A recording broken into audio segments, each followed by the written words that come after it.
बिस्मिल्लाहिर्रहमानिर्रहीम।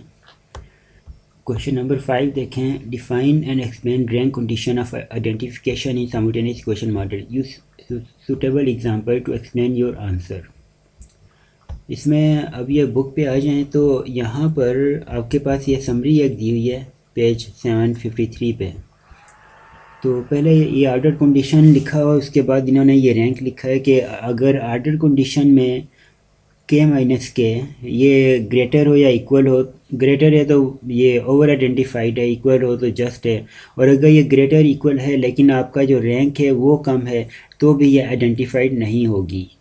और अगर ये इससे कम है के माइनस के लेस दैन एम माइनस 1 तो उस सूरत में भी आइडेंटिफाइड नहीं है और रैंक चेक करने की ज़रूरत नहीं है।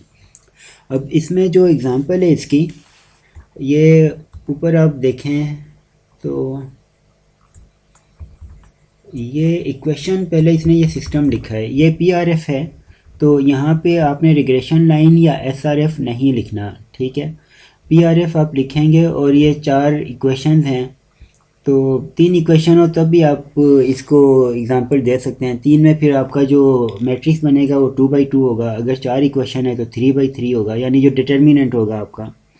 इक्वेशन 4 हैं तो आपके डिटर्मिनेंट जितने भी होंगे वो लाजमी तौर पे 3/3 होने चाहिए, और 3/3 भी हो और उसके साथ साथ वो नॉन ज़ीरो भी उसका आंसर है, तो तब आप कहेंगे ये आइडेंटिफाइड है। तो ये इक्वेशन आप देखें कि यू टर्म आपने एक साइड पे लिखनी है, ठीक है, ताकि सारे वेरिएबल डिपेंडेंट इंडिपेंडेंट वो एक साइड पे आ जाएं। और इसके बाद एक और स्टेप आएगा कि ये जो आपके बीटाज हैं इनको आप पहले लिख लें, ना भी लिखें तो फ़र्क नहीं पड़ता, लेकिन जो ये स्टेप है इसको नहीं किया इसने आथर ने, और उसके बाद ये टेबल बना लिया, ठीक है। तो ये ज़रा यानी तरतीब देने के लिए कि बीटास पहले लिख लें और ये वाइस उसके बाद एक्स, लेकिन आप अगर ये स्टेप छोड़ भी दें और ये बीटास को y1 के बाद लिखें तभी फ़र्क नहीं पड़ेगा, आपका आंसर उस सूरत में भी ठीक ही आएगा। इसके बाद आपने ये करना है कि इसमें ये जो आपका टेबल बना हुआ है इसमें जो इक्वेशन आपने चेक करनी है, 4 इक्वेशन है, आप हर इक्वेशन को अलग अलग चेक करेंगे। यहाँ पर पहली इक्वेशन अगर आप चेक करना चाहते हैं तो देखें ज़ीरो कहाँ पर है, ये एक ज़ीरो y4 के साथ है, दूसरा x2 के साथ x3।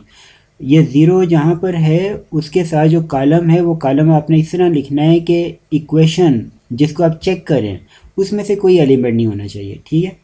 ये 0 0 0 1 में से पहला ज़ीरो ख़त्म करें, 0 0 1, उसके बाद है 0 माइनस गेमा 2 2 गेमा 3 2 और 0, पहला ज़ीरो आपने नहीं लिखना, ठीक है।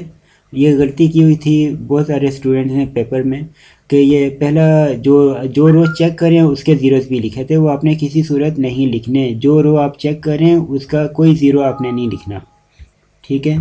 तो ये आप जब इस तरह से पहली इक्वेशन के लिए बनाएंगे मैट्रिक्स तो ये आ जाएगा। अब यहाँ पे ये खुशकिस्मती से है ही 3/3, वरना हो सकता था कि इसमें जो रोज़ हैं वो 3 होती हैं और कॉलम 4 या 5 होते हैं।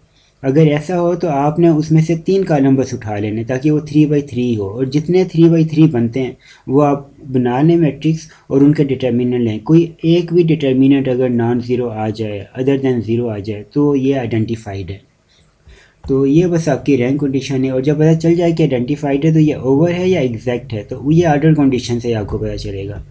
तो यहाँ पे ये समरी फॉर्म में ये इसने लिखा हुआ है कि इसका प्रोसीजर क्या है। ये 4 स्टेप्स हैं इसके, 1 2 3 4, ये प्रोसीजर है, ठीक है। ऊपर वो एग्जांपल दी हुई है और उसके बाद ये सारा आर्डर और रैंक इसको इकट्ठा करके इसने ये लिख दिया। अब यहाँ पे देखें जो आर्डर कंडीशन इसने लगाई है, मैंने कल आपको बताया था कि आर्डर कंडीशन की 2 डेफिनेशन है, और स्टूडेंट अमूमन पहली डेफिनेशन छोड़ देते हैं और दूसरी मुताबिक करते हैं। यहाँ भी इसने दूसरी डेफिनेशन के मुताबिक आर्डर कंडीशन चेक की है, अगर ये पहली डेफिनेशन भी यहाँ लिख लेता तो कोई फ़र्क ना पड़ता, यही रिज़ल्ट होता है, उसके साथ रैंक कंडीशन इसी तरह आती। तो ऑथर ने जो बुक में आर्डर कंडीशन चेक की है वो डेफिनेशन 1 के मुताबिक की है, और यही आप लोगों की गलती है कि आप एक्सप्लेन करें फार्मूला डेफिनेशन 2 का और जो चेक करें वो डेफिनेशन 1 के मुताबिक करें। जब एक्सप्लेनेशन फार्मूले की आप 2 की दे रहे हैं तो फिर आप उसको यहाँ भी उसके मुताबिक ही चलाएंगे, ठीक है। तो बस ये that's all about it, thank you.